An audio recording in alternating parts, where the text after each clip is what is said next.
Gaza पट्टी में लाशों का ढेर लग गया है और हर दिन के साथ लाशों का ये ढेर और ज्यादा बढ़ता जा रहा है। गाजा पट्टी पर इजरायल की ताबड़तोड़ एयर स्ट्राइक में अब तक तकरीबन 5000 लोगों की जान जा चुकी है।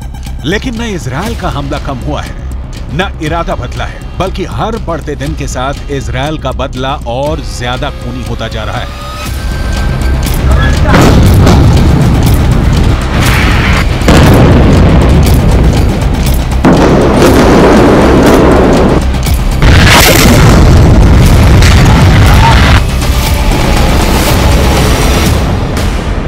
इजरायल ने पिछले 24 घंटे में गाजा पर मौत का जो कहर बरपाया है वो अब तक के 16 दिनों में सबसे बड़ा, सबसे घातक और सबसे जानलेवा हमला है। रविवार की रात गाजा में 400 फिलिस्तीनियों की जान चली गई। इसे गाजा की सबसे खूनी रात कहा जा रहा है।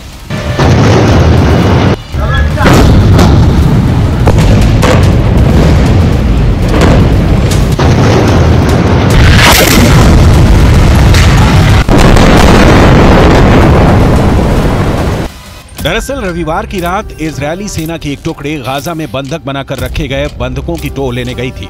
इसकी भनक हमास को लग गई और हमास ने इजरायल की सैन्य टुकड़े पर एक एंटी टैंक मिसाइल फायर कर दिया, जिसमें एक इजरायली सैनिक की मौत हो गई। इसके बाद इजरायल की एयरफोर्स ने उस पूरी जगह को तबाह कर दिया जहां से एंटी टैंक मिसाइल लॉन्च की गई थी। इस हमले में 400 लोगों के मारे जाने की खबर है। यह हमला गाजा पट्टी में जबालिया शरणार्थी शिविर पर किया गया।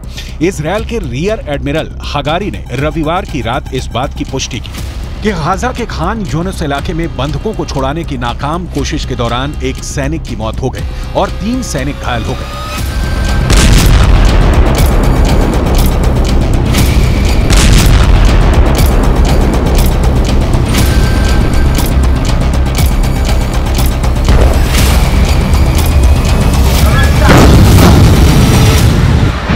צה"ל פשטו היום בשטח עזה, סמוך לגבול, כחלק ממאמץ להכנת המרחב לקראת תקיפה ובהמשך האיסוף של מידע בנוגע לנעדרים ולחטופים. משימה לאומית ראשונה במעלה. इजरायली सेना की ओर से बयान जारी करके कहा गया कि छापेमारी का उद्देश्य खान यूनिस क्षेत्र में हमास के बंधकों का पता लगाना था और हमास के ठिकानों को तबाह करना था। हमास पर इजरायल के हमले के बाद ये तीसरी बार है जब जबालिया शरणार्थी शिविर पर इजरायल ने बम बरसाए। युद्ध के 16वें दिन आईडीएफ ने पूरे गाजा पट्टी में 320 से ज्यादा ठिकानों को तबाह करने का दावा किया। इन ठिकानों में हमास की सुरंगें भी शामिल हैं, जिनमें हमास के कई लड़ाके मौजूद थे। इसके अलावा आईडीएफ ने दर्जनों गाड़ियों को निशाना बनाया। दावा है कि इन गाड़ियों में हमास के आतंकवादी सवार थे।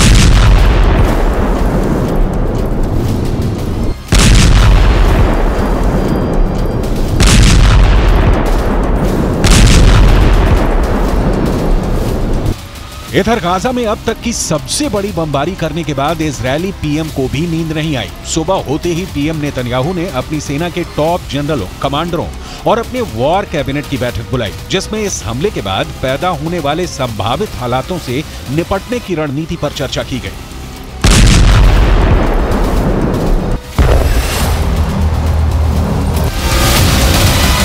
दरअसल इजरायल को इस बात का डर लगने लगा कि कहीं ईरान अब युद्ध में ना कूद पड़े, क्योंकि हमास के नेता ने हमले के तुरंत बाद ईरान के विदेश मंत्री से मुलाकात की। हमास और इजरायल के बीच छिड़ी जंग में अब तक कुल 6100 लोगों की जान जा चुकी है, जिनमें इजरायल के भी 1400 लोग शामिल हैं। इजरायल में हमास के हमलों में घायल होने वालों की तादाद भी 5431 पहुंच गई है। वहीं गाजा पट्टी और वेस्ट बैंक में कुल मिलाकर अब तक 4741 लोगों की मौत हो चुकी है, जबकि 15000 से ज्यादा लोग घायल हो चुके हैं।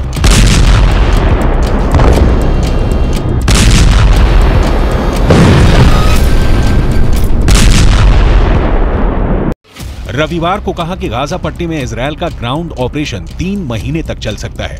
ये इजरायल और हमास के बीच आर पार की लड़ाई होगी। इस लड़ाई में या तो इजरायल इस बार गाजा पट्टी से हमास का नामो निशान मिटा देने में कामयाब हो जाएगा, या फिर हमास गाजा पट्टी में इजरायल के लड़ाकों को घेर कर इस कदर मारना शुरू करेगा कि इजरायल के पास गाजा से निकलने के अलावा कोई रास्ता नहीं बचेगा।